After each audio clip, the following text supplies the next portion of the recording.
Cuando hablamos de la Biblia debemos entender que este libro es un bestseller. ¿Qué significa un bestseller? Esta palabra en inglés es el libro más vendido, pero lastimosamente el menos leído.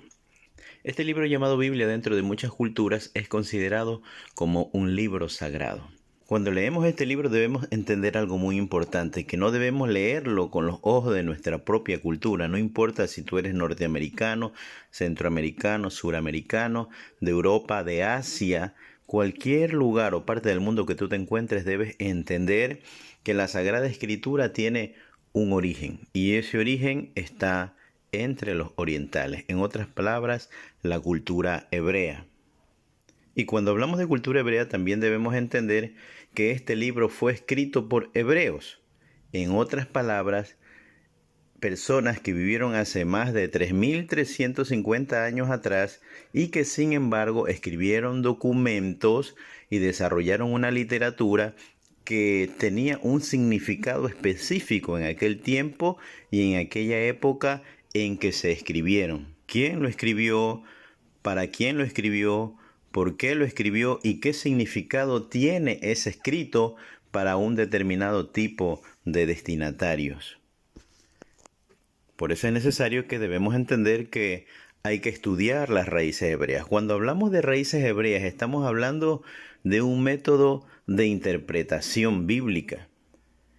Y algo sí es importante que debemos tener bastante claro, que entre la cultura bíblica y la cultura nuestra hay un abismo. Estos abismos son abismo filosófico, cultural, político, social y religioso.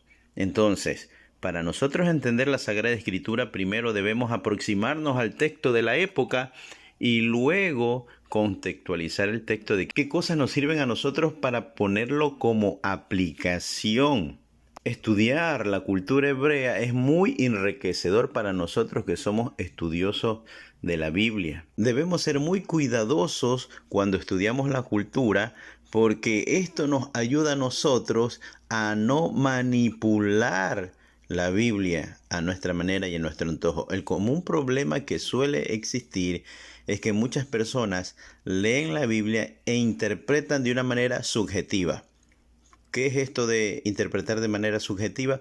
O sea, ellos interpretan a su manera y de acuerdo a su cultura, pero nunca y casi nunca, o en realidad algunas y que otras pocas veces, interpretan desde el contexto de la cultura bíblica. Entonces, y eso le resta riqueza y profundidad al texto de la Escritura cuando nosotros le estudiamos. Vamos a ver un ejemplo nomás. Hablemos de el bautismo. La palabra bautismo es una palabra griega que viene del griego baptizo. Entonces esto significa hundirse, zambullirse, empaparse. Pero en la mentalidad griega o greco-romana, este zambullir, hundirse y empaparse no tiene que ver con el ritual de purificación como lo entienden los judíos. Tiene que ver con el sumergir prendas de vestir en un cántaro, ¿verdad? O una olla hirviendo para poder teñir prendas de vestir o atuendos de vestir. Entonces, pero esa palabra de hundir, zambullir, sumergirse, es la que la mentalidad griega se toma, que ahora es tan común hablar de bautismo en los medios religiosos y cristianos. Pero cuando usted le pregunta a un judío acerca del bautismo, ellos usan una palabra totalmente distinta. Ellos usan tevilá mikveh. Entonces, la tevilá significa inmersión, o sea, hundirse, empaparse.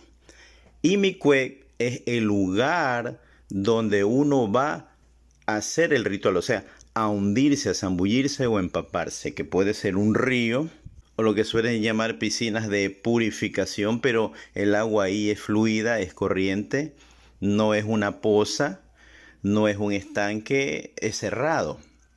Entonces, en la mentalidad hebrea comprenderá que hundirse, zambullirse, tiene que ver con purificación, tiene que ver con renovación, tiene que ver con nacer de nuevo.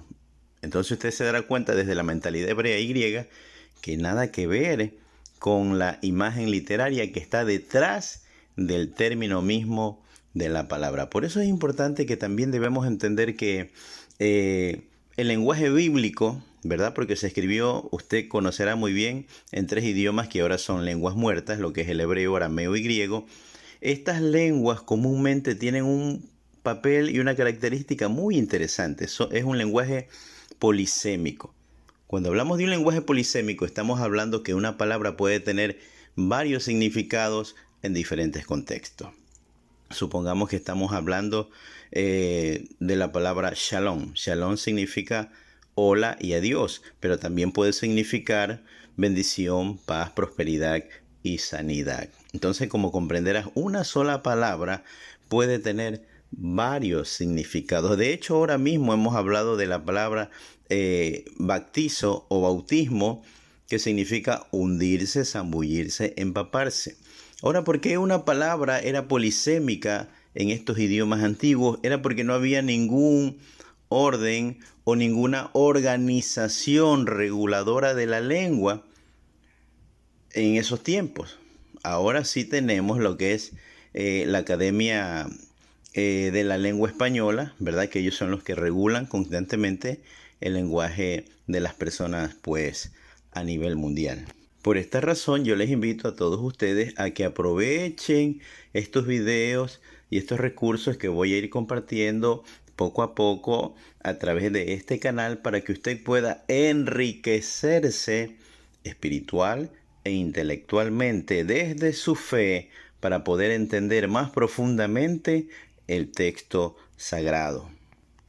Así que, queridos amigos y hermanos, ustedes que están viendo este video, les invito a suscribirse, a dar clic en la campanita. Eso servirá como un énfasis para anunciarle a usted en el momento que yo suba un video y usted pueda enlazarse y conectarse inmediatamente para poder recibir estos conocimientos que serán de una manera lo más posible, digo yo, breve, corta, sencilla, pero que puede ser un gran nutriente para su fe, para su vida y sobre todo un aporte para aquellos que estudian las Sagradas Escrituras. Entonces, esto es todo cuanto puedo compartir con ustedes por ahora, esperando muy pronto subir otros videos que sean pues muy enriquecedores para su vida.